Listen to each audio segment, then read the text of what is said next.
Shall I start, sir? Go ahead, sir. Okay, thank you. Okay, good evening, students. I think today we'll start with a new topic, that is disorders of the UL tract. Okay, so coming to what is UVA? UVA exactly, the word means what you call, let's say, grape-like structure. Okay, this uvea consists of the iris. You have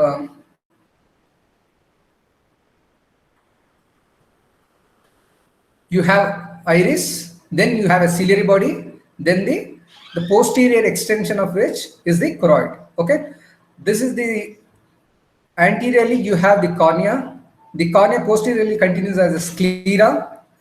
Then just beneath that you have a choroid. Just beneath that you have the retina. Okay, so the sclera plays a role of protection. Choroid is concerned with the supply of the nutrition. Then the retina is concerned with the sensation, visual sensation. And if you talk about the iris helps in regulating the light entering the eye. Then you have the ciliary body, which helps in the production of the aqueous humor that is essential for maintaining the intraocular pressure, and also helps in supplying the nutrition to the lens and also to the endothelial cells. Then you have the choroid, which helps in supplying the nutrition to the retina. That is the most important part of the eye. If you talk about the blood supply, the UL tissue is supplied by the posterior ciliary artery and the anterior ciliary artery. Okay, the posterior ciliary artery, which arises from the ophthalmic artery, which is a branch of, that is the first branch of the internal carotid artery. Okay, this ophthalmic artery divides into retinal artery, central retinal artery. Then it further divides into ciliary artery, which are further divides into long ciliary artery, then posterior long ciliary artery, and a posterior short ciliary artery. Okay, so these, again, the short ciliary arteries are around 15 to 20 in number. They divide on either side, one on the medial side, one on the what you call the nasal side, and one on the what you call the temporal side. There are around 15 to 20 number. Those are basically the short ciliary arteries. Then you have only a pair of long ciliary artery, one on either side, that is on the nasal side, one on the temporal side. They pierce the sclera posteriorly. They, in the what you call the suprachoroidal space, they traverse, and the short ciliary arteries supplies the choroid. Okay, then you have the long ciliary artery, which passes in the suprachoroidal space without giving any branches, comes anteriorly, and it meets the what you call the anterior ciliary artery, which is a branch of muscular artery. Okay, why I'm stressing on these things? Because the question have been asked related to the ocular blood supply. These muscular branches, the anterior ciliary arteries are 7 in number.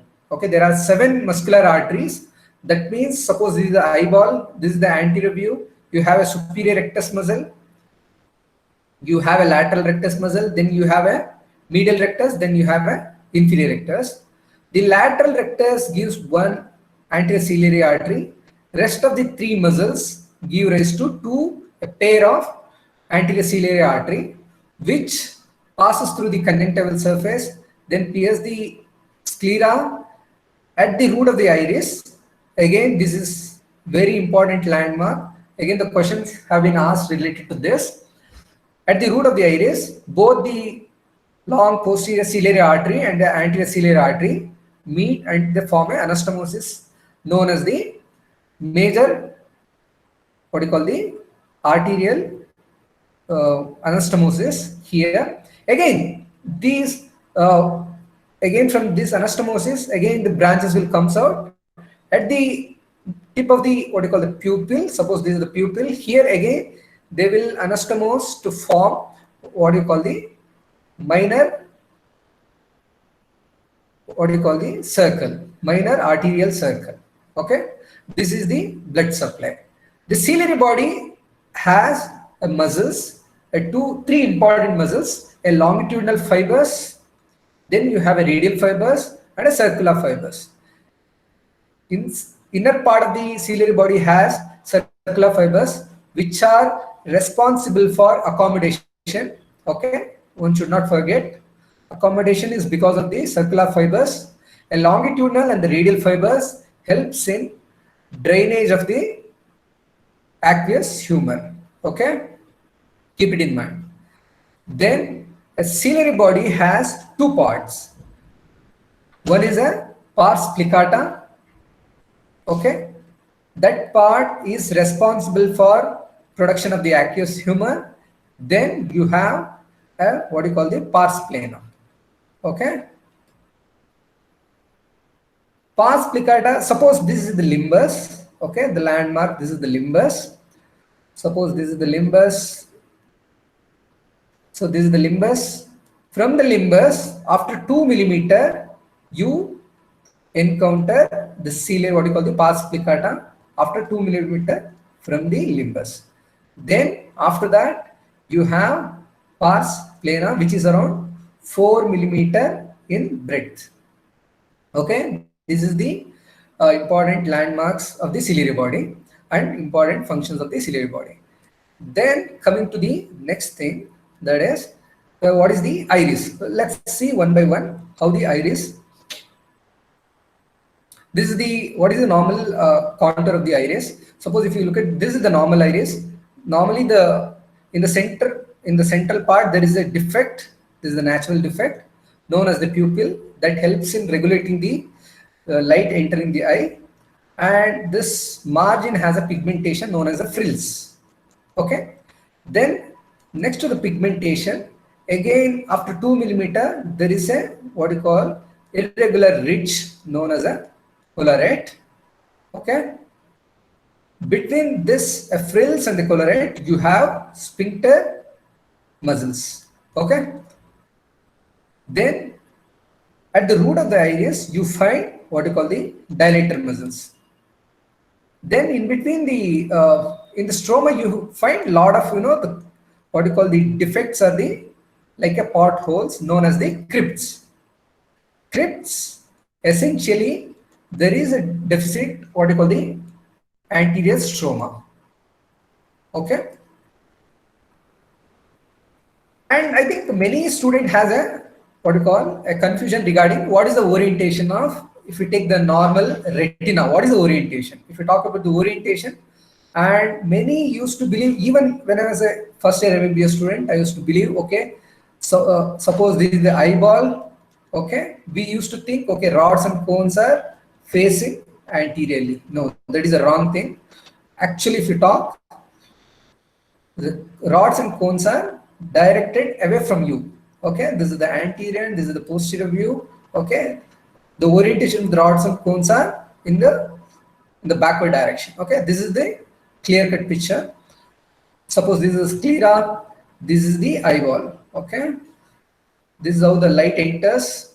So this is the what you call a sclera. Posteriorly you have a sclera. Then you have in between there is a choroid. Then this is a important structure, that is a RPE cells, retinal pigmented epithelial cells. These are basically supplies energy to the rods and cones. Then you have an orientation like this. They are in contact with the RPE cells. Okay. Coming to the next structure, that is the choroid. That is the choroid. That is the third part of the uveal tissue. This choroid, again, these are the rods and cones. Okay, these are the rods and cones. They are in contact with the RPE cells. Then you have a structure, choroid. Choroid has two, at least for UG level, you should know two things. It's made up of a Bruch's membrane, what you call the collagenous layer. Then you have a vascular layer that is posterior to the Bruch's membrane.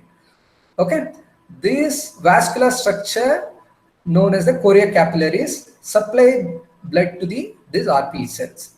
Whenever there is any kind of trauma, okay, a trauma or in a degenerations like myopia, myopic degenerations, where there will be stretching of the developmental stretching of the sclera. Whenever there is along with the sclera, even the choroid will get stretched. So whenever there is a stretching of the choroid, there will be a cracks in the Bruch's membrane. Okay, whenever there is a cracks in the Bruch's membrane, through this dehiscence, the choriocapillaries invades this a potential space. Then they will proliferate. Then they will form what is known as CNVM. Okay, this is the standard abbreviation. That means choroidal neovascular membrane. Okay, this choroidal neovascular membrane will be subretinal beneath the retinal, normally seen in a case of following a trauma which causes the what you call the tear in the Bruch's membrane, or in a cases of degenerative myopic degenerations. Okay. Then coming to the what are the developmental anomalies of the iris? Normally, we know that there is only one pupil which is slightly nasally placed, but sometimes there will be more than one pupil known as a polychoria. Okay. These are the different manifestations. Here there are three what you call artificial pupils. Sometimes a single pupil can be not present at the normal side. It will be eccentrically placed, known as the choroctopia. Okay, you should know these definitions, very important. Sometimes you can have, there is a abnormality in the shape of the pupil. Normally that is circular, but sometimes it will be like a keyhole. What you known as a keyhole, known as the coloboma. Coloboma, actual the word mean is mutilated. Okay, if you read in the textbook, says it means the mutilated. Coloboma occurs because of a defective closure of the what you call the choroidal fissures during the development, and this colobomas can be of two types. Okay, one is what you call a typical, or one more, that is a atypical. Okay, typical refers to what is the normal orientation. Normally what we see is a infero-nasally directed coloboma, that is a typical. Again, typical can be a complete or incomplete. Okay, when do you call it as a complete? When the what you call the defect which extends from the pupillary margin till the optic nerve, then that is known as a complete one. Incomplete, when it extends, either it involves only the iris or even the ciliary body, then it's called an incomplete coloboma. Atypical, when normally we know that the commonest site to occur is the infero-nasal, but when it occurs out of this what you call the quadrant, then it's called a atypical coloboma. This is the normal fundus. There you will see the what you call the normal choroidal globe, but can you see this? These are the white structures are nothing but the colobomas. When you look at the fundus, you will see these are the colobomas. How do you know it's a coloboma? Because in this part there is a total absence of the choroid and also the retina, and this white glow is because of the scleral glow. Okay, and look at the rest of the retina. This is normal. This is the normal glow. Okay, then let's solve some of the questions. This question was asked in 2013 PJ. A true about the ciliary body is option option A is located about 10 mm from the corneoscleral junction, consists of pars plana and pars plicata. Contraction of the ciliary body helps in accommodation, secretes aqueous humor, derives its blood supply from the short posterior ciliary arteries. Who will answer this question? Anybody?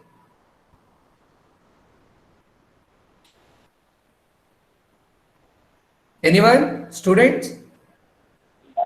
Option B, C, D, correct, sir. What are the true True options. B, C, D. Okay. Good. You are right. Okay. B, C, D.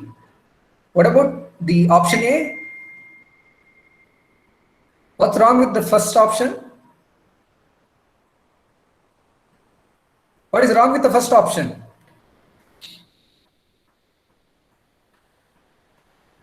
Why? What happened? Hmm? See, I told you, right? Suppose this is the eyeball, this is the limbus, right? This is the limbus, and from the limbus, the ciliary body is after 2 millimeter, isn't it? I told you in the beginning. Okay, the ciliary body starts after 2 millimeter from the limbus. At 10 millimeter, we expect a ora serrata. Okay, ora serrata is a place where exactly the pars plana ends, from where the attachment of the retina with the vitreous and also with the choroid occurs. Okay, that position is known as the ora serrata, and normally the ora serrata is situated at 10 millimeter, but at 2 millimeter we expect from the limbus. At 2 millimeter we expect a ciliary body. Okay, then after that we expect pars plana. Okay, so that's why this is a wrong answer. Then what about this? Derived is blood supply from the short posterior ciliary artery. Okay, short supplies which part of the uvea?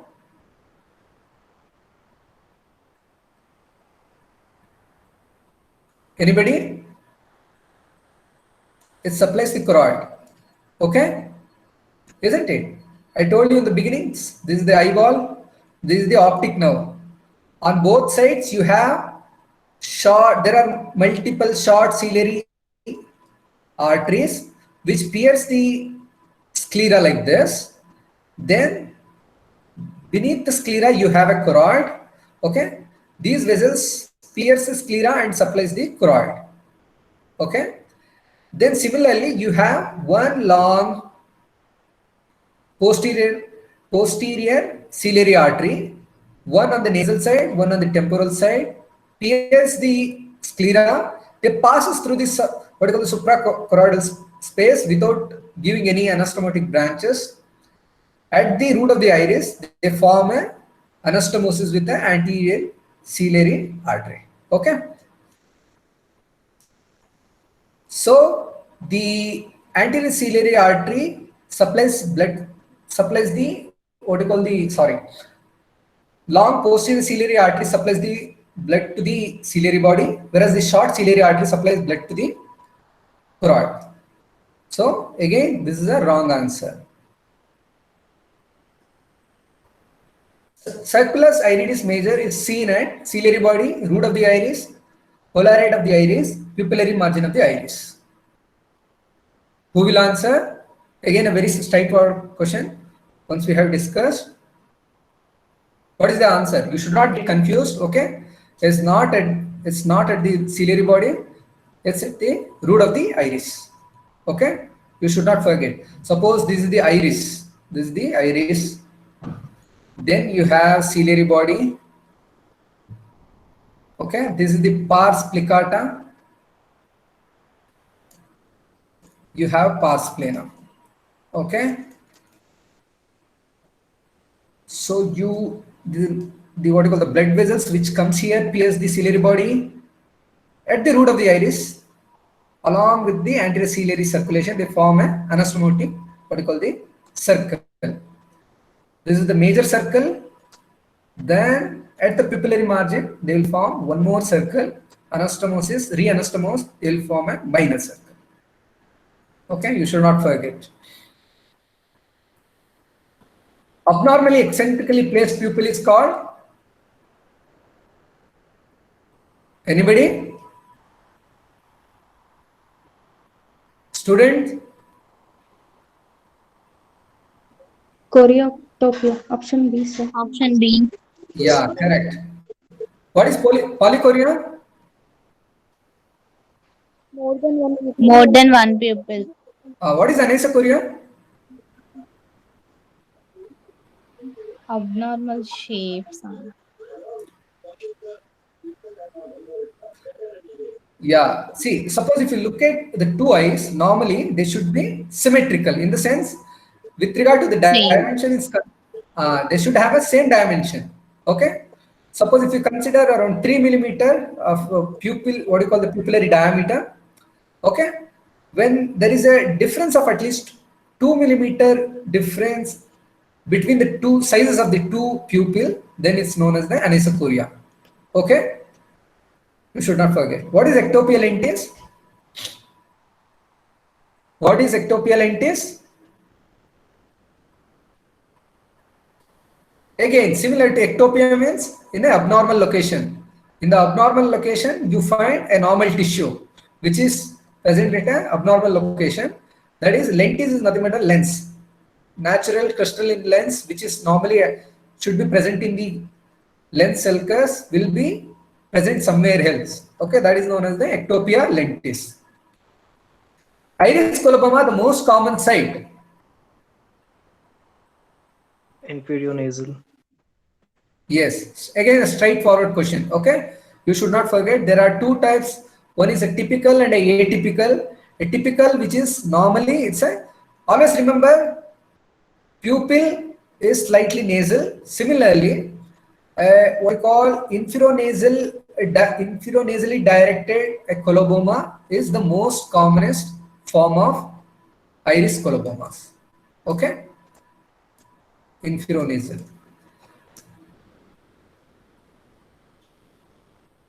Staphyloma, the involvement of, what do you, last time we discussed in the conjunctiva, okay, and the cornea.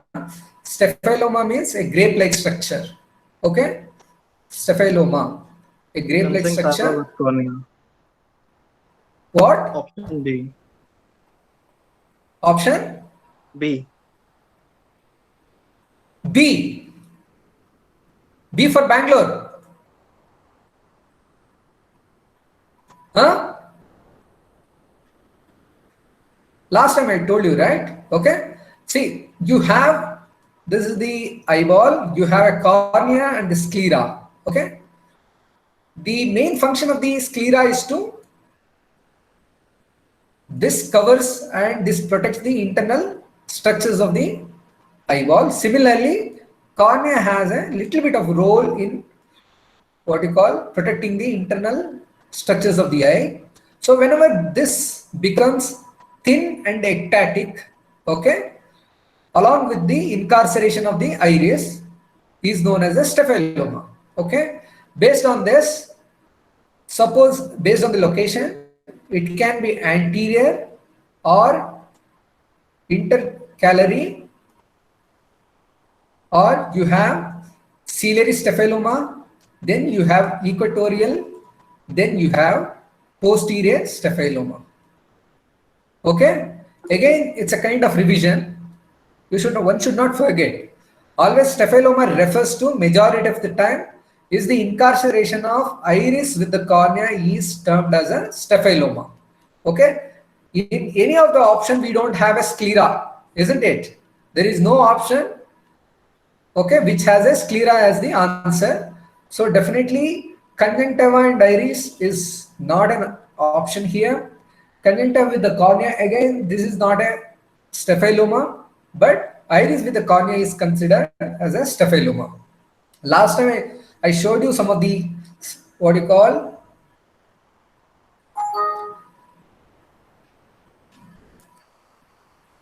I forget.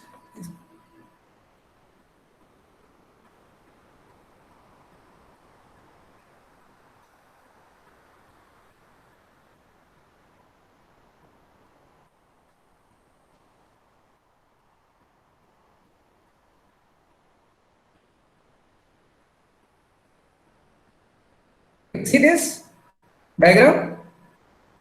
Anybody? Yes, sir. Can you see this? I see. Okay. See, sir. either the cornea with a thin ectatic cornea with uveal tissue which is incarcerated anteriorly or intercalary or ciliary or equatorial. These are all okay. You should not forget. Why I'm putting a lot of diagrams? Because it's very difficult to remember if you read only the books. Okay. So the best way to make you understand is if I show you the photographs, hopefully you can remember for a longer time. Okay.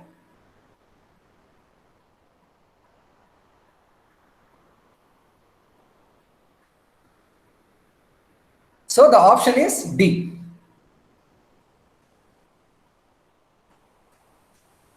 Coming to some of the other developmental anomalies of the iris, sometimes there will be a complete absence of the iris known as aniridia. Okay, there is a complete absence known as aniridia.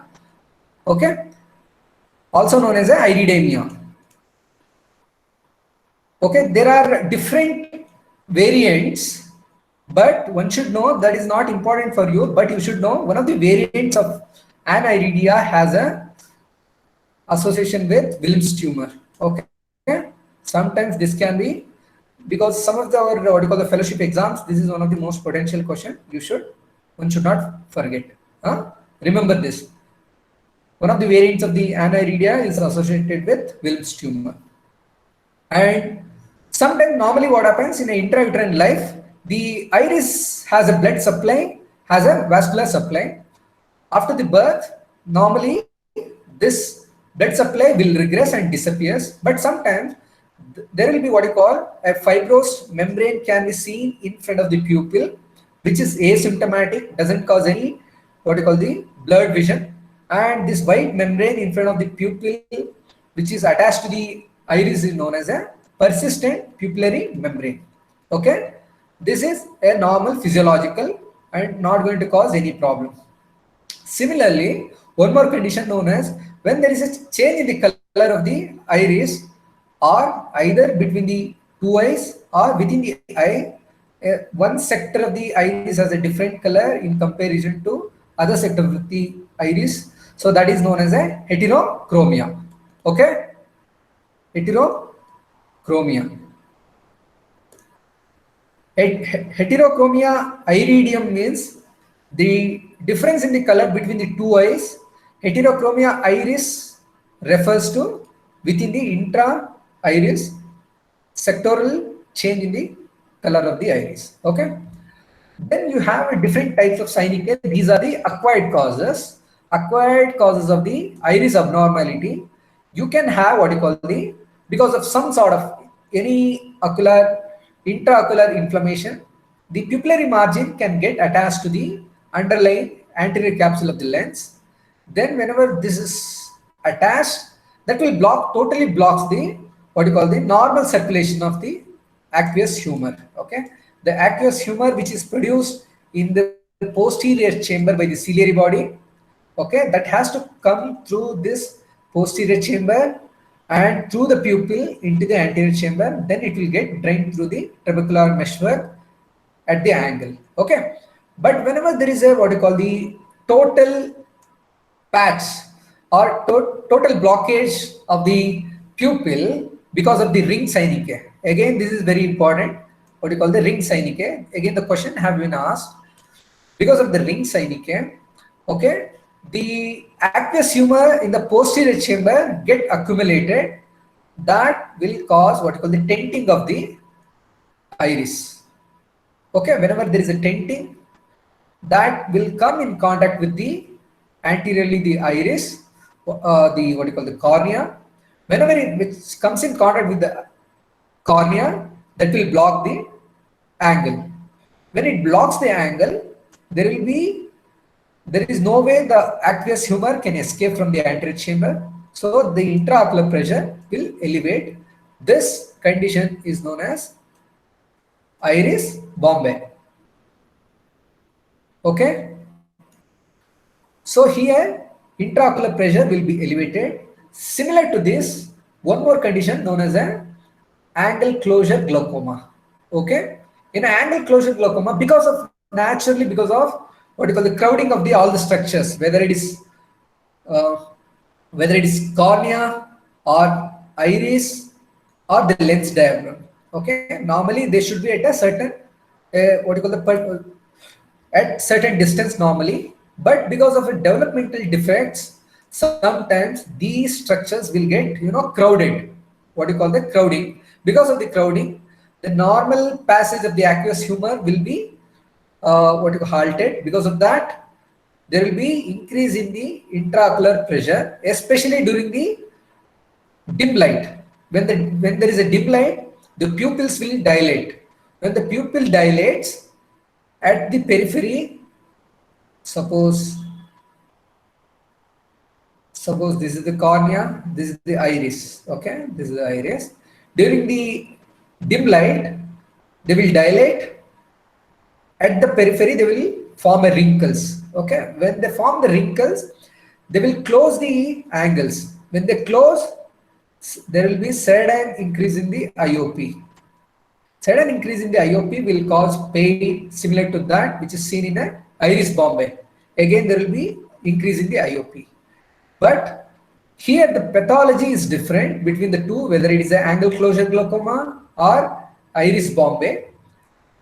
Whenever there is angle closure glaucoma, you examine the patient, according to that you treat. For example, here in an angle closure glaucoma, the treatment option is you should instill the pilocarpine eye drop that will constrict the pupil. When you constrict the pupil, the wrinkles will disappear. Okay, that will clear the angle so that the aqueous humor will be drained easily. So the pilocarpine is the treatment. But when you have an iris Bombay, okay, pilocarpine is contraindicated.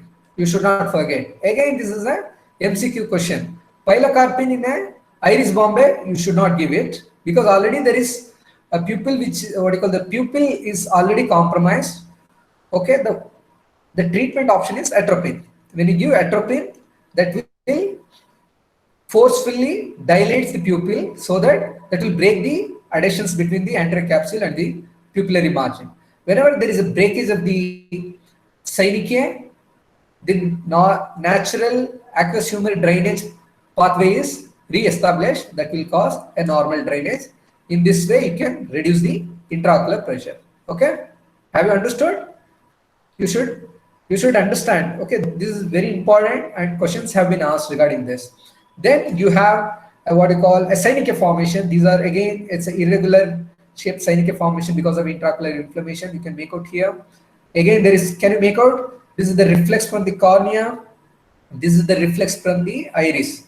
This is through the slit lamp. There is a crowding at the periphery.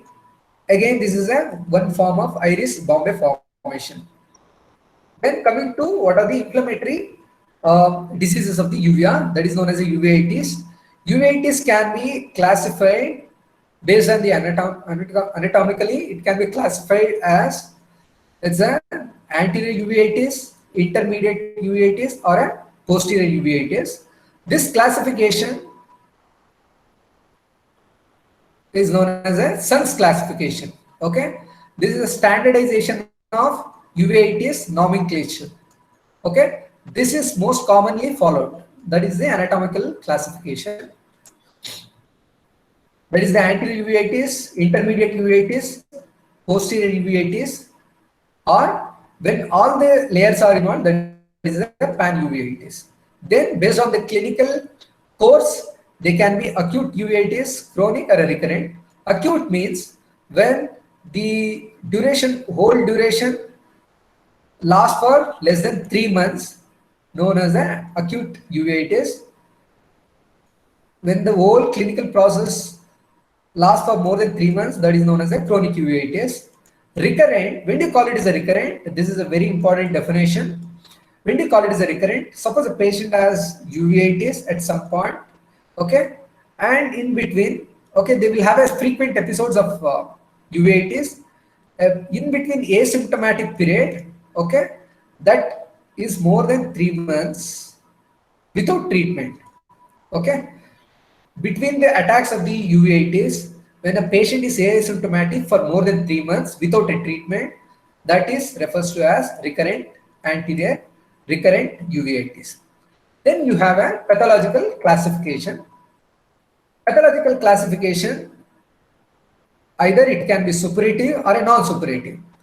Again, here the class again further divided into either it is a granulomatous or non-granulomatous.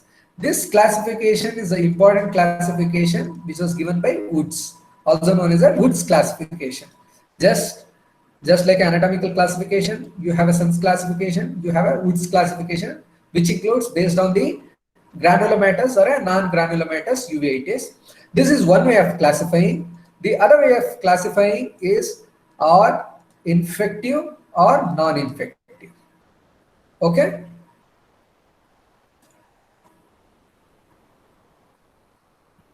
Based on the cause, this can be classified as an infectious, non-infectious, or it can be masquerade syndrome. What do you mean by masquerade syndrome? Is something which mimics the inflammation. Any disease, any intraocular lesions will stimulate or simulate a intraocular inflammation, known as a masquerade syndrome. Nevertheless, whatever may be the classification, the important thing is you should know the Sun's classification. Okay, that is normally internationally followed. These are some of the granulomatous, what you call the masquerade syndromes. See, this is the normal fundus. This is the normal fundus. You have a optic disc here. From the optic disc, you have a central retinal arteries which branches out. Okay, but look at this diagram. Okay, there are the infiltrates. These are the yellowish infiltrates into the choroid. Okay, these are nothing but what you call the tumor cells. These are the tumor cells. Okay, tumor cells which are, because choroid is highly vascular structure, the tumor cells will get deposited. No, this is seen in the case of CNS lymphoma. Okay, CNS lymphoma can masquerade as a posterior uveitis. Okay, so these are the tumor cells. Then you have, this is a retinitis pigmentosa. Again, this is a retinitis pigmentosa. This is a genetic disorder where there will be what you call which affects the rods.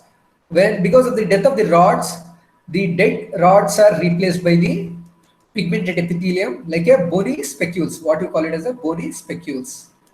Looks like a bony specules. This also gives a picture of what you call the retinal inflammation. Then you have intraocular tumor, retinoblastoma. Whenever you have a retinoblastoma, the tumor cells can migrate anteriorly and they can get accumulated anteriorly, forming a hypopyon. Okay, looks like a patient having a uveitis. Then you have a pigment dispersion syndrome, where pigments will be released from the iris that will get deposited on the anterior capsule, and the cells will be floating in the anterior chamber and looks as if there is an inflammation and there are inflammatory cells. One should know what are the classification of a non-suppurative causes of the uveitis. Okay, it can be infective or a non-infective causes. In the infective causes, here, okay, when I talk about the suppurative causes, suppurative causes for the infection uveitis are all pyogenic bacteria. Pyogenic bacteria, which includes a standard one. Elsewhere in the body, you have a staphylococcus, you have a streptococcus, pseudomonas. Okay, these are all the bacteria which are or pneumococcus. These are all the bacteria which causes the suppurative uveitis. So, what are the causes for non-suppurative uveitis, which can be infective or a non-infective? What are the causes for infective? Bacteria, what I have mentioned as a pyogenic, apart from a pyogenic and non-pyogenic organisms will cause a non-suppurative uveitis. Similarly, a syphilis, UC, a non-suppurative uveitis. All majority of the viral, fungal and parasitic will cause a non-suppurative uveitis. What are the non-infectious causes? You have a systemic diseases like sarcoidosis. Okay, you have sarcoidosis. Then you have a Behçet syndrome. Okay, Behçet's disease. These are the two most important cause for a systemic diseases which are associated with uveitis. Similarly, what are the diseases which are associated with arthritis? A rheumatoid arthritis, especially the juvenile type. Then you have something known as a ankylosing spondylitis. Okay, These are the most important. Out of this, in children, the most common cause is juvenile rheumatoid arthritis. In overall, if you take the ankylosing spondylitis in adults is the most common cause for a uveitis. Then you have a lens induced. What is a lens induced? When you have a hypermature cataract, okay, the lens proteins will get released into the anterior chamber that will initiate the uveitis. Okay, this is known as a lens induced uveitis. Then because of a trauma, any form of trauma will cause acute inflammatory reaction. Then you have some of the major causes are without any underlying cause. Again, this is a very important topic for the exam. Many questions have been asked. A granulomatous. Okay, what are the causes for a granulomatous uveitis? A granulomatous, again, this can be classified as an infectious or a non-infectious. Among the infectious causes, very simple, easy to remember again, any elsewhere in the body, you have tuberculosis or leprosy or syphilis are the most common causes among the infectious cause. Then you have a brucellosis and leptospirosis.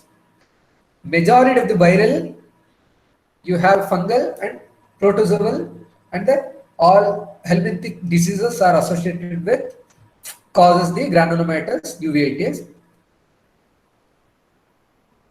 Important thing is there are only 3 non-infectious causes for the granulomatous uveitis. Hope you can remember this. A sympathetic ophthalmia following any ocular trauma or ocular surgeries. Okay, you will have a sympathetic ophthalmia that causes the granulomatous uveitis. Then you have Okoyanagi-Harada syndrome. Again, this is a multi-system autoimmune disease that causes the granulomatous uveitis. Then you have a sarcoidosis. Okay, very simple. There are not much, only 3 which are non-infectious and causes the granulomatous uveitis. Coming to one by one, and we will study what is, like, broadly we will discuss only about the SUNS classification. What are the presentations of the anterior uveitis? In anterior uveitis, normally, typically, if you look at any ocular inflammation, you have a standard pain, redness, and a photophobia. Why there will be a photophobia? Because whenever there is a light, because iris controls the light entering the eye, when the sphincter muscles contracts, that will cause a spasm and a pain. Because of that, patient will have a photophobia. Then there will be a reflex watering. Okay, and to reduce the amount of light entering the eye, there will be a reflex blepharospasm. Then, because whenever there is involvement of the anterior chamber, or because of the flare, or because of the cataract formation, there will be defective vision. Okay, then coming to what are the signs? These are the symptoms. What are the signs? You can start from anterior to posterior. This is the eyelid. You have an eyeball here. Okay, if you start from here, eyelid till the optic nerve, you will have all sort of the signs. Starting from the eyelid, you can have a mild lid edema, or you can have a conjunctival problem, that is a circumciliary congestion. Corneal problem, you can have corneal signs, you can have an anterior chamber, then you have a iris signs, then you have a lenticular or a lens changes, then you have a retina on the vitreous changes. So let's see one by one how they look. Okay, this is known as a circumciliary congestion. How it's different from a superficial congestion? Circumciliary congestion is there will be a straight forward running blood vessels at the limbus, and they stop and disappears abruptly after the limbus, and they are deep when you look through the slit lamp. Okay, so how do you differentiate a deep circumciliary congestion from a superficial congestion which is seen in a conjunctivitis? Normally you instill around 2.5% or 10% phenylephrine. Okay, phenylephrine test. This is a very standard test. Normally, most of the doctors or most of the ophthalmologists, they will ask in the exams, it's a phenylephrine test. Okay, when you instill the drop, what happens? The superficial blood vessels will blanch. Okay, suppose a patient has a superficial congestion, then when you instill this phenylephrine drop, the eye will become white. But because when there is a deep congestion, the congestion doesn't disappear. Okay, this is how you differentiate between a deep and a superficial congestion. Then you have what you call the, because of the what you call in a case of uveitis, the iris blood vessels will become dilated and tortuous. They will start releasing, they will become leaky. Okay, they will become leaky, they will start releasing all the proteins and also the inflammatory cells. Okay, so whenever they will form, they will get deposited on the posterior surface of the cornea, that is on the endothelium. Okay, they will form, that is known as a proteinaceous cellular deposits on the endothelium of the cornea, is known as a keratic precipitates. Okay, KPs in the short form, it's again a standard abbreviation, KPs. These KPs can be based on the size. It can be a small, that is a fine, also known as a stellate shape, fine KPs, or also known as a mutton fat KPs. Why they are called mutton fat? They are greasy in nature because of their appearance, known as a mutton fat KPs.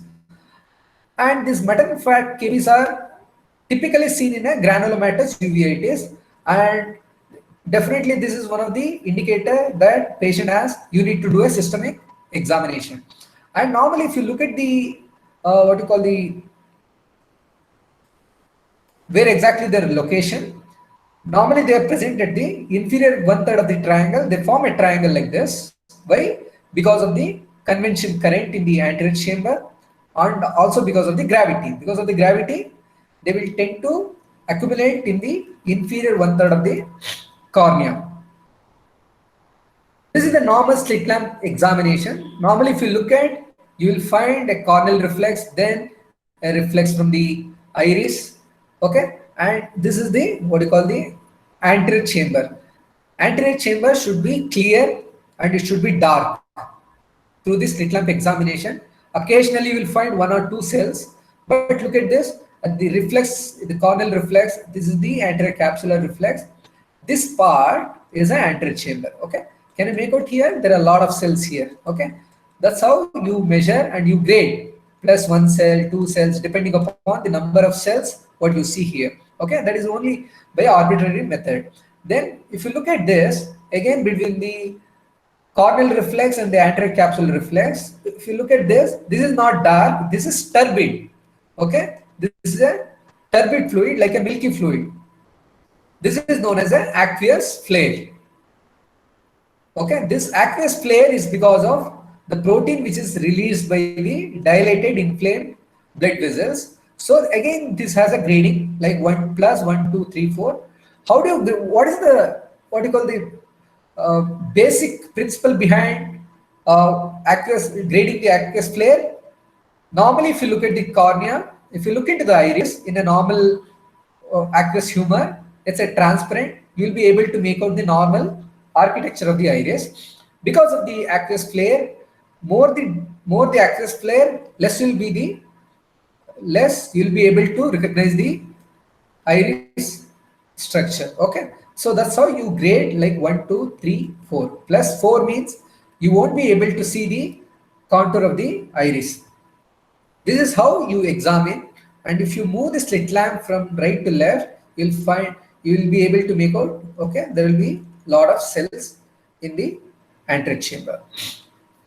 Then you will have a synecdoche. This is the posterior synecdoche formation. This is a broad-based synecdoche. What you call adhesions between the pupillary margin and the anterior capsule can be of different types. This one of the type is a broad-based, known as a broad-based. Again, the broad-based is very common in a granulomatous in comparison to a non-granulomatous. Okay, this is also one of the indicators that the patient has a granulomatous uveitis. Sometimes you will find there will be a pigment which is deposited on the anterior capsule. This indicates that the patient might have had uveitis in the past. Okay, sometimes this synecdoche can be a total Seineke in the sense the whole of the posterior surface of the iris will get attached to the anterior surface of the lens, and this looks like this, and they will have a very deep anterior chamber. Sometimes the Seineke are, there can be a membrane formation on the pupil. Okay, this is known as an occlusio pupil. Okay, you should know what is the difference between an occlusio pupil and a seclusio pupil.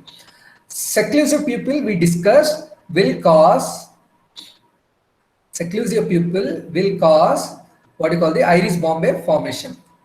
Okay, but occlusio pupil is not so dangerous in comparison to seclusio pupil. This is a seclusio pupil. Can you make out here? There is a ballooning of the iris anteriorly, and there will be what you call blockage of the angle structure that can increase the intraocular pressure. Okay, this is because of a ring Seineke again. Okay, ring Seineke, because of which there will be iris formation. Normally, because of the fibrin which is released from the dilated vessels will get deposited. This is the histopath structure of the iris. This is the anterior surface. This is the posterior surface. Anteriorly, you have anterior limiting membrane. Then you have a stroma here. Then this is the pigmented epithelium. Okay, pigmented epithelial cells. Because of the uveitis, the fibrin will get deposited on the anterior surface. When this fibrin contracts, that will pull the iris outward. That will give rise to what you call, what is this? Anybody? Anybody?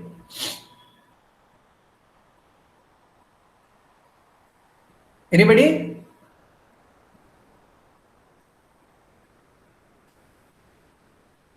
Ectropion UVA. Okay,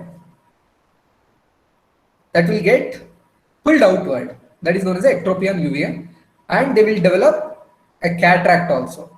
A cataract which is secondary to any intraocular inflammation is known as a complicated cataract.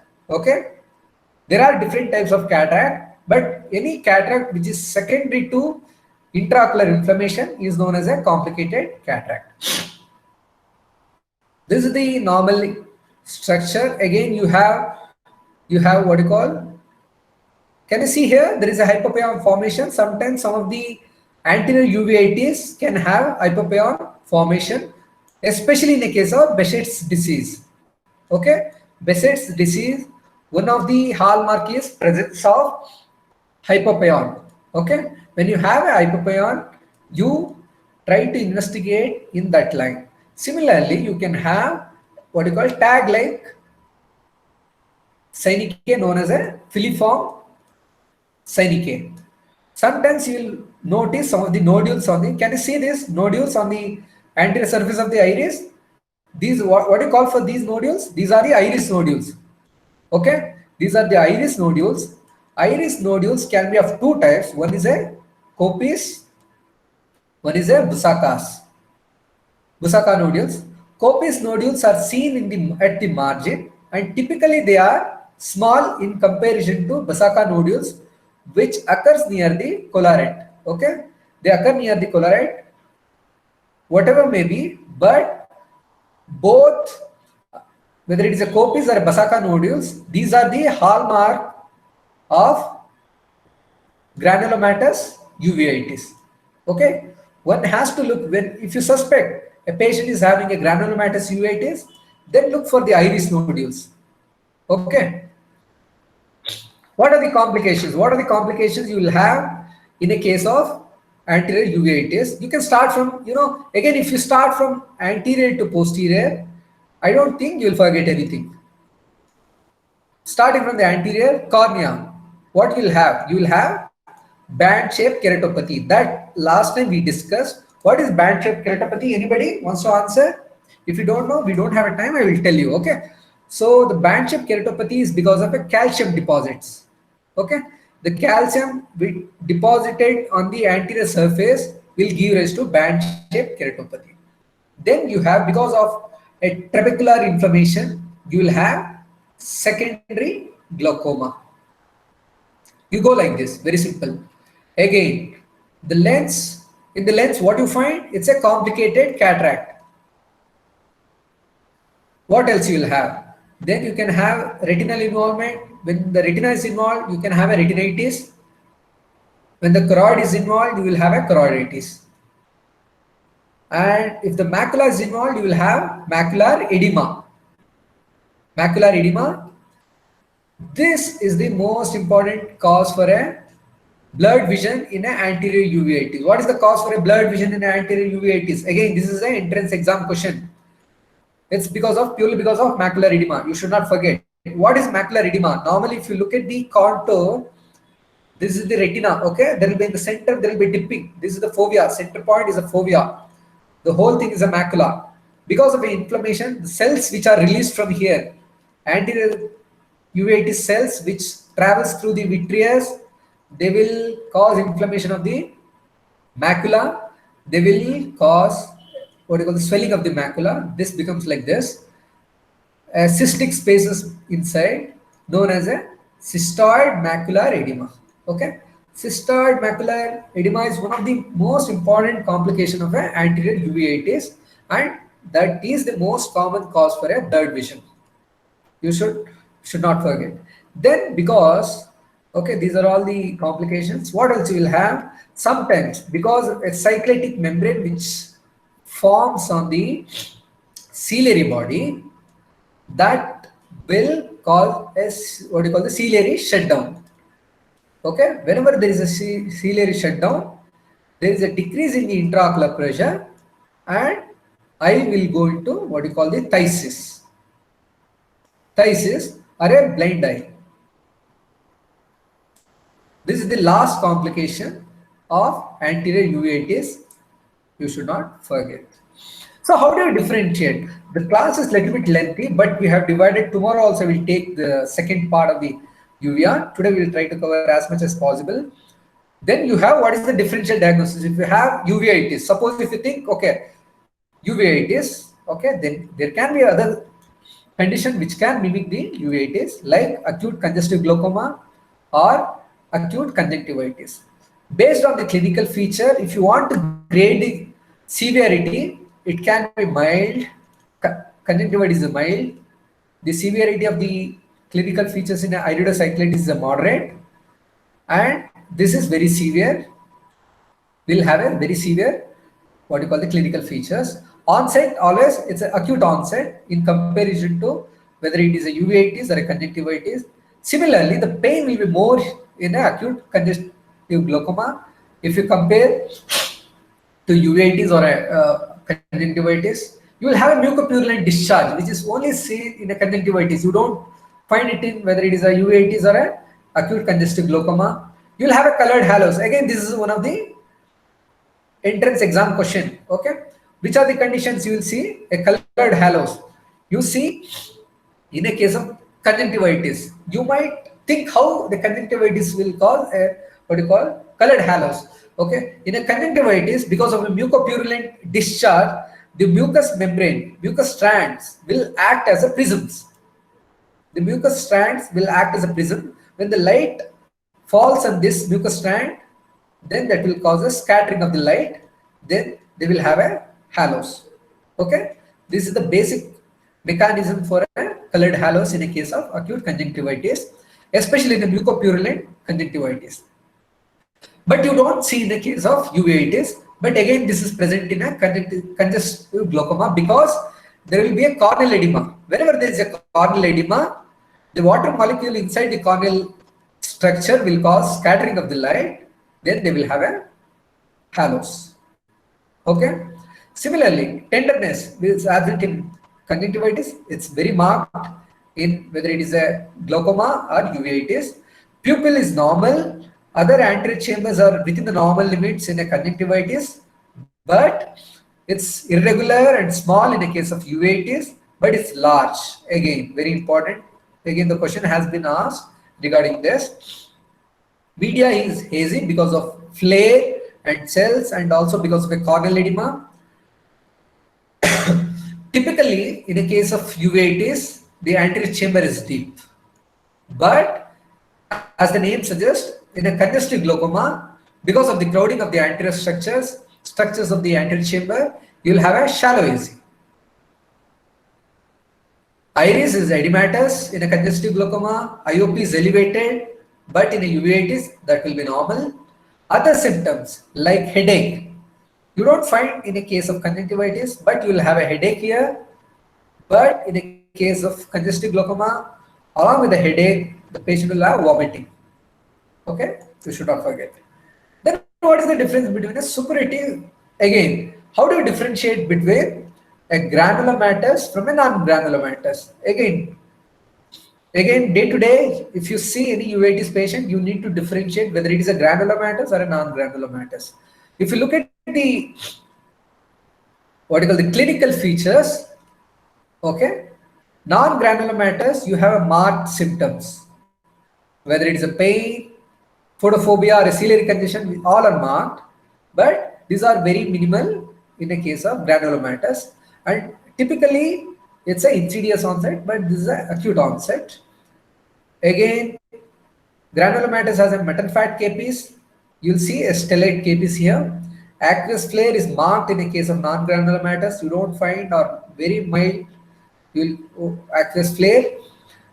Again, this is very important. You will have iris nodules which are present, or again suggestive of a granulomatous uveitis. Okay. If you look at the fundus, sometimes you'll find the nodular involvement. For example, look at this. This is a case of tuberculosis. This patient has a tuberculosis. This is a tubercular nodule. Okay, the choroidal deposit, a typical of a single nodule, a yellowish deposits with a blurred margin is a suggestive of a tubercular nodule. Okay, this is again the granulomatous uveitis. Look at this. If you look at this diagram, actually, if you just zoom in, you will understand exactly. Okay, I will show you.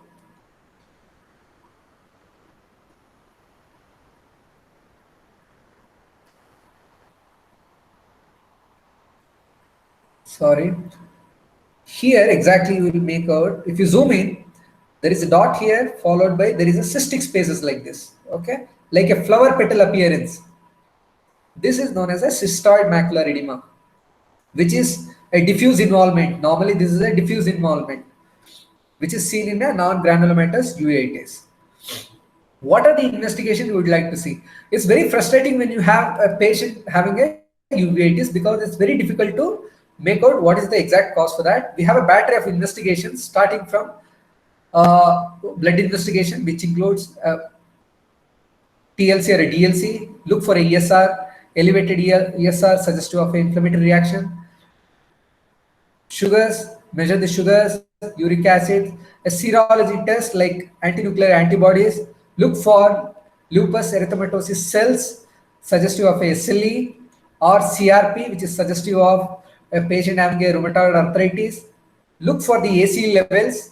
Okay, ACE levels refers to angiotensin converting enzymes which are elevated in a sarcoidosis. Okay, these are all the investigations which are essential when you have a patient uveitis. Similarly, look for a urine examination. Why look for a urine examination? To rule out any infective etiology. Okay, in infections, these are all seen in a urine. Similarly, do a stool examination to rule out any parasitic infections. Then you have a radiological examination, a chest X-ray to rule out sarcoidosis, X-ray of a sacroiliac joint to rule out ankylosing spondylitis, HRCT and MRI to rule out again a sarcoidosis. Okay. Then you have some of the tests related to infectious causes like a tuberculin test, a QIM test, a pathology test, or toxoplasma test, or a lepromin test. This can be done to rule out the infective etiology of the uveitis. So how do you treat is iridocyclitis? Just like a malaria, you have a presumptive and a non-presumptive treatment. Similarly, you have a non-specific treatment and you have a specific treatment. So in a non-specific treatment, how do you treat? In a non-specific treatment, you have a local therapy, that is topical drops. Topical drops, that is a cycloplegic.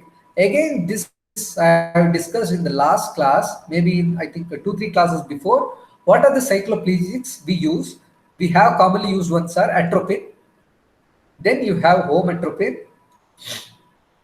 Then you have cyclopentolate. Hometropine is available as an ointment, which is 2%. Hometropine, which is available as a 1%.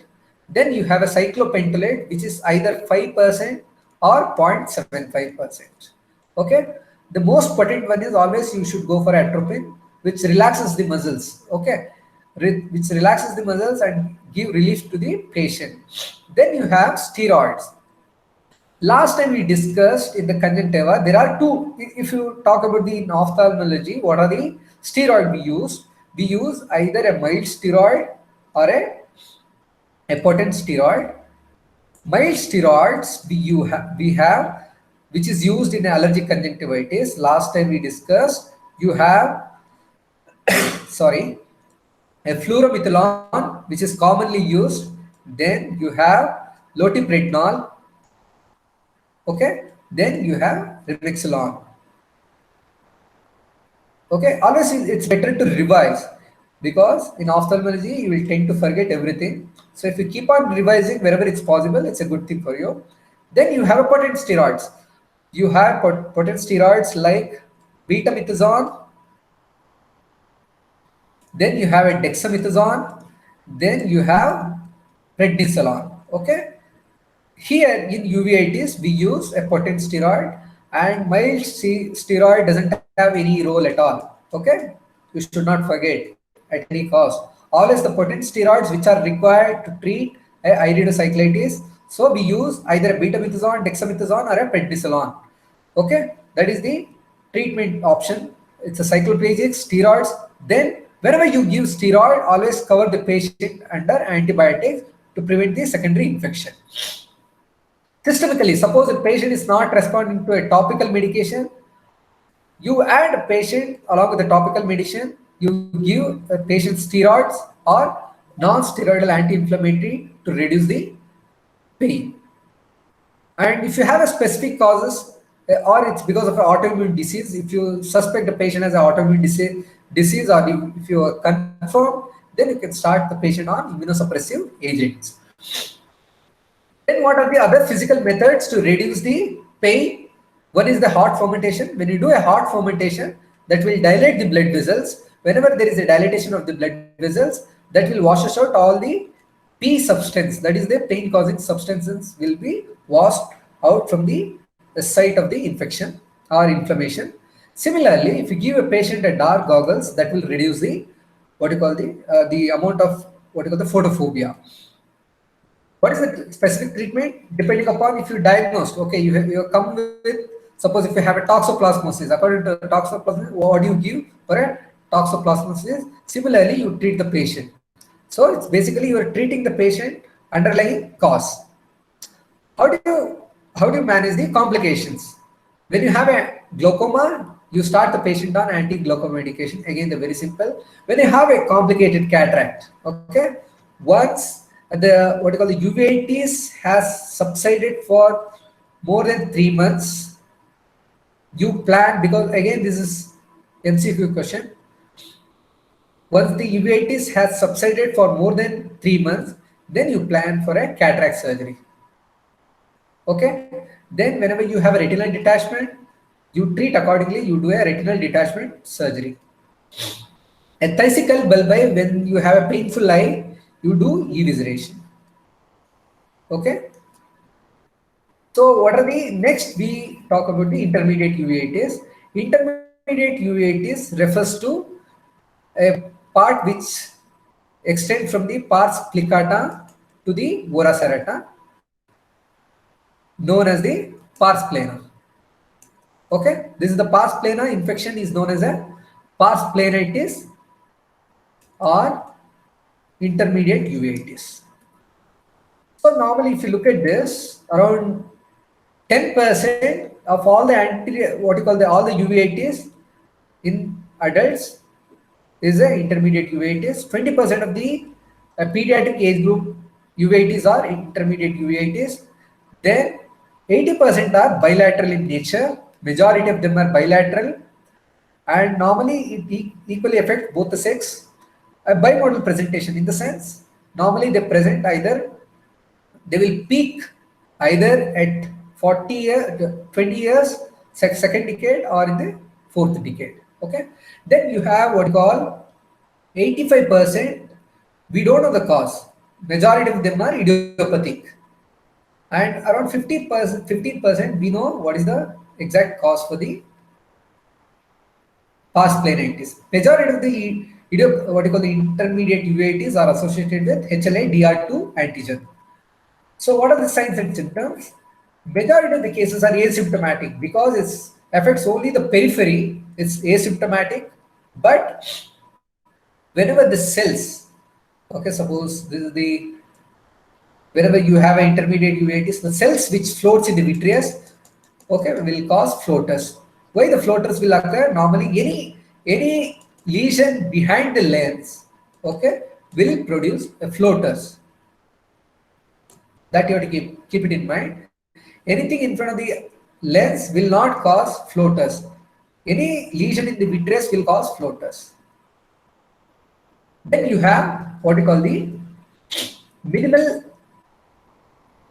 What are the anterior segment signs? You will have a very minimal activity. You don't, sometimes the patient looks like as if the asymptomatic, and sometimes because of the cells which migrate into the anterior chamber, that will cause a uveitis known as a spillover anterior uveitis.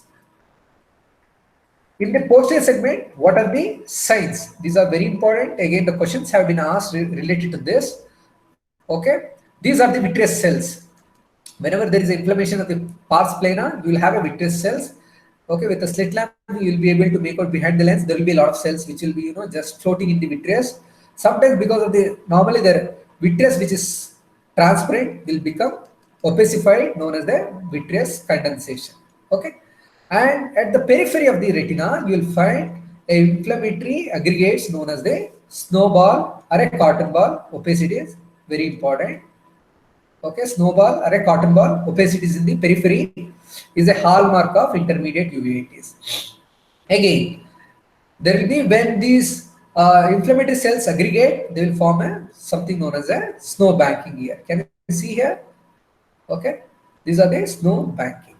So what is the prognosis? Majority of them are self-limiting, around 10%.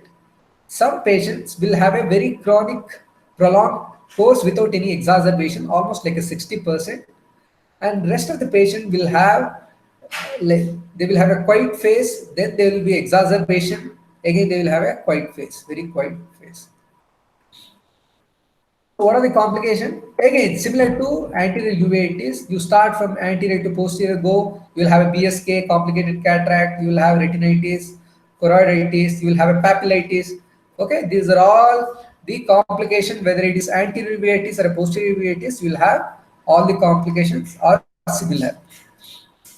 So how do you treat these conditions?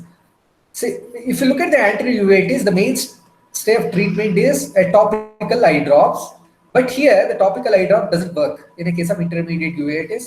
Always, we should deliver the drug in a periocular region, or systemic steroids are given. How do you deliver the drug periocularly? Using what you call the injections. Those are known as the PST. Okay, that is a posterior subtenons injection. Okay, these are the, you inject the drug, the steroid, into the posterior part of the sclera, known as this is the subtenon space, where we inject, from where the drug will diffuse into the vitreous cavity, then it will start its function. Similarly, if a patient has a specific problem, you can start the patient on immunosuppressive drugs. Suppose if patient is not responding to either A or B, then we do either a cryotherapy or a photocoagulation, laser photocoagulation. How a cryotherapy works, this is the cryotherapy. Cryotherapy, that feces are crystallizes the intracellular water molecules and causes the sterile necrosis.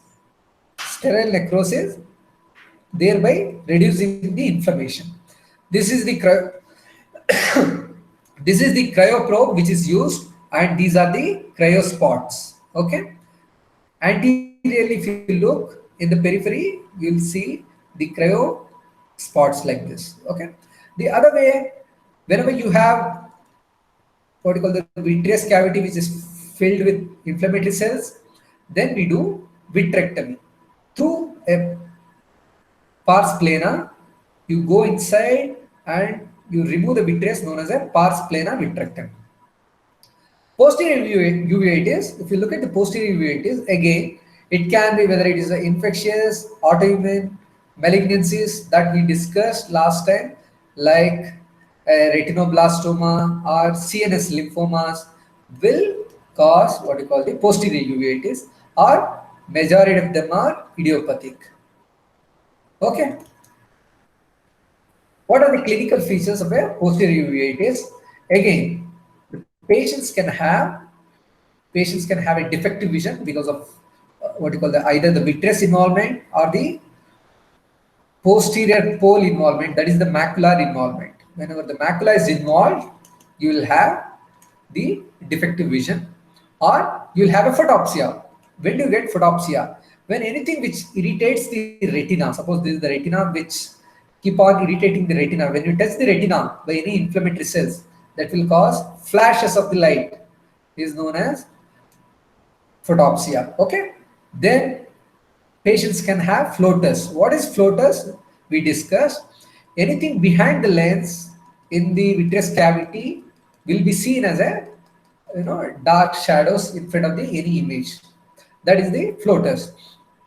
Then you will have a metamorphopsia. A distorted vision is known as a metamorphopsia. Whenever you have a choroid, which is because of the inflammation becomes irregular, the overlying retina also becomes irregular. Because of the irregularity of the retina, change in the contour will cause a distorted image appreciation. Then you have a micropsia. When do you see a micropsia? Suppose this is a normal distance between the two, that is the standard distance between the two cones. Okay. Suppose that is defined, that is well defined. Because of inflammation, this distance either reduce or it might increase. Okay. Whenever there is a reduction, that will cause macropsia. When the distance between the two cones increases, that will cause a micropsia. Okay. If you have doubts any related to how it causes the macropsia, micropsia, you can ask in the next class. Okay. Then you have a what you call the, suppose if you have a, suppose this is the retina here, suppose this is the retina here, any lesion, suppose there is a scar formation. Okay. This part won't send any signal. So whenever you look into the field, in the field of vision, you will have a dark blind spot. Okay, that will be constant all the time. That will be constant, known as a positive scotoma. So what are the signs? You will have, again, the anterior chamber reaction is very minimal, but sometimes you will find associated KPs. You can have a vitreous opacities, or you can have a patches of choroiditis. That is a hallmark. Again, the choroiditis, patches of choroiditis are hallmark of a posterior uveitis. These choroiditis can be either focal or multifocal, or it can be diffuse. Like a geographic ulcers, you will have a geographic choroiditis patch. Based on the location, focal choroiditis can be either a central, juxtacecal, anterior periphery, or equatorial. What do you mean by a central? If it occurs on the macula, that is a central choroiditis. When adjacent to the optic disc, when it occurs, that is a juxtacecal. When it occurs in the periphery, okay, the periphery being anterior, that is known as anterior peripheral choroiditis. Okay. Similarly, these are the blood vessels to arcade. We call it as an arcade. The retina between these arcade is known as a posterior pole. Beyond this is an equator. Okay. Anything just outside the arcade, when the lesion occurs here, they are known as a equatorial choroiditis. Okay, then you have a multifocal similar to a TB. Okay, TB in the lung, you have a disseminated form of choroiditis where you will have a all which are multiple focus of choroiditis you will find. A diffuse or a geographic. This is very common in a tubercular or a syphilitic choroiditis where you will find, suppose, like a geographic ulcer, just like a geographic ulcer on the cornea, you will have, instead of a focal variety, you will have a big, large geographic choroiditis patch you will see on the posterior pole, that is known as a diffuse choroiditis or a geographic choroiditis.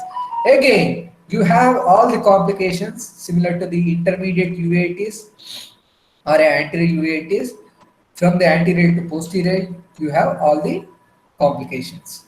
So how do you treat? Again, similar to intermediate uveitis. Okay, the treatment is same, similar to that of intermediate uveitis. You start with the periocular or a systemic steroids, but in a case of, one has to remember, in the posterior, what you call the uveitis, you can't do a cryotherapy. Okay, because cryotherapy you can't do because you can't reach to that extent. So the only treatment options are either a periocular or a systemic steroid or immunosuppressive and a specific treatment related to the underlying cause. So we'll discuss only two topics are left for today. One is a toxoplasmosis. So we will discuss some of the very specific causes of uveitis. That is toxoplasmosis. What are the clinical features? Toxoplasmosis is caused by the parasite known as a Toxoplasma gondii. Okay, this is the cat is the definitive host. Cat is the definitive host. The pigs, sheep, or mice, or humans are intermediate hosts. Again, this is a what you call entrance exam question. Okay, cats are the definitive host. They will pass through the intestine, the oocyst, and this when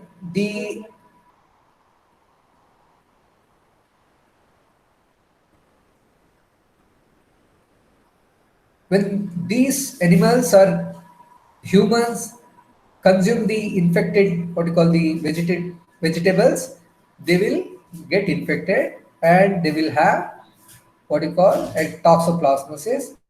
The important structures which are affected are either brain or retina. Okay, and this is the most common cause for a posterior uveitis. So what are the clinical features? How it looks exactly? It has three forms, whether it congenital, acquired, and a recurrent. Congenital form, when it is acquired through mother, okay, during the intrauterine life, okay, then you have an acquired variety and you have a recurrent variety. Whatever may be, the clinical picture is the same. In case of congenital variety, you will see severe vitritis. You will have a severe vitritis. Okay, then you will have a what you call the active choroiditis, which is seen through the severe vitritis, which looks like as if there is headlight in the fog.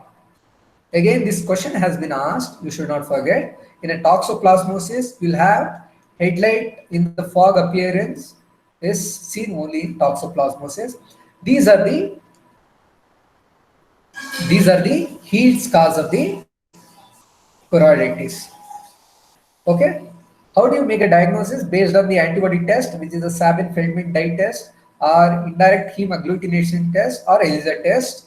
So the treatment, coming to the treatment options are: one, you have a corticosteroids, then you have a combination of drugs, that is a sulfadiazine and pyrimethamine is the second combination of, that is the combination of drugs that is very important. Then you have the third combination of drugs, that is trimethoprim and sulfamethoxazole, that is a third. And whatever may be the treatment, you should always supplement the patient with folic acid, that is very important. And an alternate drug is a clindamycin. Okay. This is the last topic. So that's the next parasitic infection is a toxocariasis. What are the clinical features? Again, the toxocariasis is caused by either a Toxocara canis, which is present in the dog, or by the catis, which is present in the cats. And normally they will cause what is known as a visceral larva migrans. See, normally the cat or a dog will have the larva, which is an infective form. Larva is an infective form. The larva is passed through the intestine, especially that will lay down the egg. In the external environment, the eggs will form the larvae, which are infective form, which are consumed by the humans that enters the various organs causing the visceral larva migrans. The clinical pictures are they will present like a chronic endophthalmitis, okay, or they will present like a posterior pole, a granuloma formation, or in the periphery they will have a granuloma. And normally, if you have a posterior pole granuloma like this, they will mimic what you call a white reflex of the fundus known as leukocoria. Okay, this is one of the differential for retinoblastoma, congenital cataract, and retinopathy of prematurity. These are the differential diagnosis for a leukocoria. Okay, how do you make a diagnosis? Based on the clinical findings and also based on the ELISA blood test, you'll make a diagnosis of the toxocariasis. Then, how do you treat? Again, you have a periocular steroids and you have a systemic steroids to for the what you call the chronic endophthalmitis. We do vitrectomy. Okay, that is a pars plana vitrectomy. So with this, I conclude today's class. Tomorrow we will discuss about some of the I think 2-3 other specific types. Then we will try to answer some of the almost like 40-50 questions. We will try to answer. Why I'm covering the first now I'm covering all the specific diseases and what are the clinical features in all the uveitis. Once you understood all the clinical findings and the specific uveitic pattern, we will be able to answer the rest of the questions related to the uveal tract. Okay. With this, today I will conclude my talk. So tomorrow we will take the second part of the what you call the uveitis. Any doubts? If you have any doubts, let me know. Thank you. Yes, Pinto, Dr. Pinto. Class was very good, Dr. Pinto. Hello. ಓದ್ರಾ ಇಲ್ಲ ಮಕ್ಕಳು ಓದ್ರಾ? Pintu. Yes, I am able to hear you, ma'am. ಕೇಳಿಸ್ತಾ ಇದೆಯಾ? ಕೇಳಿಸ್ತಿದೆ ಪಿಂಟ. S. ಅದೇ ಇವರು ಕಳಿಸಿದ್ದಾರೆ next schedule ಯಾವಾಗ ಅಂತ. Tomorrow is it possible, ma'am? Tomorrowನಾ? Just a second. ಹೇಳ್ತೀನಿ. Because ಹೇಳಿ ಪಿಂಟು. ಯಾಕೆಂದ್ರೆ ಮಕ್ಕಳಿಗೆ ಅದು ಸ್ವಲ್ಪ ಡಿಸ್ಕಂಟಿನ್ಯೂಟಿ ಆಗ್ಬಿಡುತ್ತೆ, ಮರ್ತ್ಕೊಬಿಡ್ತಾರೆ ನಾನು ಏನ್ ಟೀಚ್ ಮಾಡಿದಿಲ್ಲ, they will forget again. What I felt was just we will continue and we will finish off all the. ನಾಳೆ ಕ್ಲಾಸ್ ಇದೆ ಯಾರ್ದಾದ್ರು? ನಾಳೆ just 1 second. I think 7 o'clock medicine, 9:30 microbiology. 9:30 can I get a class tomorrow? ನಾಳೆ 9:30 microbiology ಇದೆ Pintu. Other timings ma'am? ಇಲ್ಲ 1 second, just a second. 9:30 Pintu class ತಕೊಳ್ಳಿ ಅಲ್ಲ ನಿಮ್ 9:30 ಪಿಂಟು ತಕೊಳ್ಳಿ ಅಲ್ಲ ಕ್ಲಾಸ್ ಕಂಟಿನ್ಯೂಷನ್ ಆಗುತ್ತೆ ಕ್ಲಾಸಿಗೆ. ಹಲೋ ಪಿಂಟು. Yes ma'am. ಅದು ತಗೋ ಪಿಂಟು, ನಾಳೆ 9:30 ಇವ್ರದೇ ಮೆಡಿಸಿನ್ ಕ್ಲಾಸ್ ಇದೆ, ಅವ್ರು ಮತ್ತೆ ರೀಶೆಡ್ಯೂಲ್ ಮಾಡ್ಕೊಳ್ತಾರೆ. ಹೌದಾ? ಓಕೆ ಓಕೆ ಸರಿ. ನಾಳೆ ನೀನು ತಗೋ ಪಿಂಟು 9:30. ಬಿಕಾಸ್ ಏನಾಗುತ್ತೆ ಅಂದ್ರೆ ಪಾಪ ಇಷ್ಟೊಂದು ಮಾಡಿದೆಲ್ಲ ವೇಸ್ಟ್ ಆಗ್ಬಿಡುತ್ತೆ ಅಂತ, ಅದಕ್ಕೋಸ್ಕರ. ಬಿಕಾಸ್ ಅದು ಈ ಟಾಪಿಕ್ ಬಂದ್ಬಿಟ್ಟೆ ಆ ತರ ಇದೆ. Without covering the theory part you won't be able to understand the question and answer. I was thinking ಪಾಪ ಮಕ್ಕಳಿಗೆ ಇದು ಅರ್ಥ ಆಗ್ಲಿ, ಅದಾದ್ಮೇಲೆ we can think about discontinuity ಆಗುತ್ತೆ ಅದು. ಅದಕ್ಕೋಸ್ಕರ. So tomorrow at 9:30 we can just again and finish up the rest of the part. Okay na? Yes, Pinto, definitely. ಸರಿ ಮ್ಯಾಮ್ ಹಾಗಾದ್ರೆ. Okay, Pinto. Thank you. Okay, thank you bye. Thank you.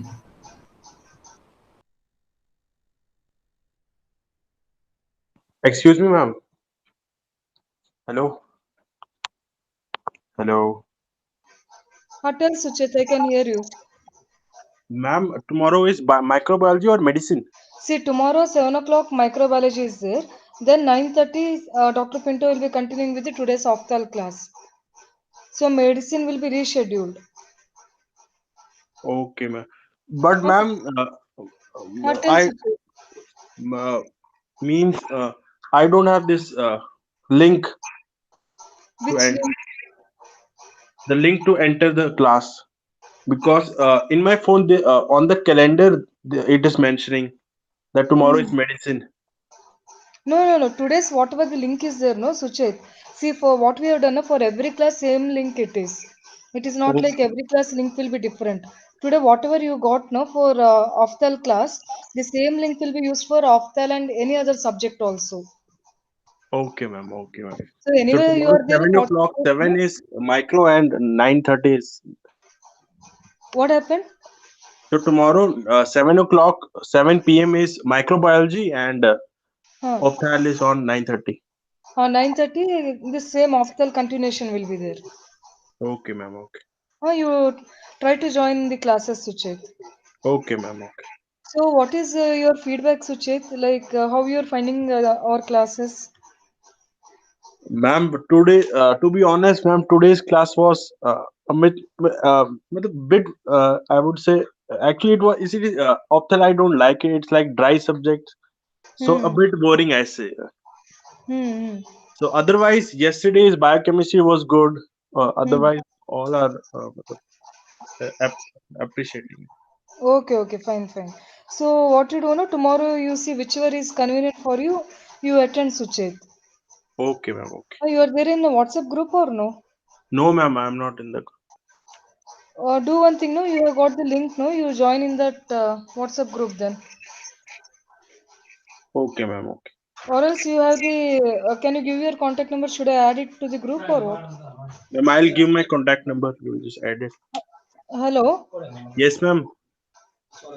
If you want me to add, I'll add you to the WhatsApp group. Yes, ma'am. I'll give you my contact number. Tell me, I'll add it now only. I mean 73572 73 572 huh 00 00 788. 788